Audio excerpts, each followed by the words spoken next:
তুর্কি president Recep Tayyip Erdogan বলেছেন, ফিলিস্তিনিদের সহায়তার জন্য তার দেশ ইসরায়েলে প্রবেশ করতে পারে, যেভাবে তারা লিবিয়া ও নাগোর্নো কারাবাখে করেছিল।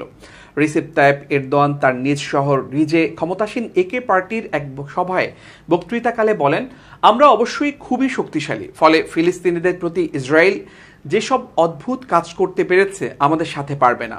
ঠিক যেমন আমরা কারাবাখে প্রবেশ করেছিলাম, ঠিক যেমন লিবিয়ায় প্রবেশ করেছিলাম, আমরা সেভাবে তাদের ভেতরেও প্রবেশ করতে পারি।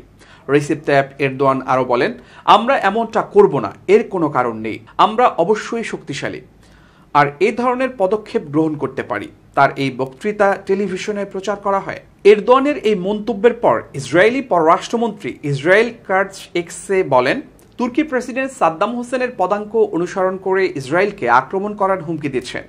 কাটজ বলেন, সেখানে কি ঘটেছিল এবং কিভাবে তা শেষ হয়েছিল তা এরদোয়ানের মনে রাখা উচিত। লিবিয়ায় জাতিসংঘ স্বীকৃত সরকারের সমর্থনে 2020 সালে লিবিয়ায় তুর্কি বাহিনী প্রবেশের কথা বলেন এরদোয়ান। গত বছর তুরস্ক বলেছিল যে আজারবাইজানকে তারা সামরিক সহ সকল উপায়ে সহায়তা দিচ্ছে। উল্লেখ্য, নাগোর্নো কারাবাখে সামরিক অভিযান পরিচালনা করেছিল আজারবাইজান।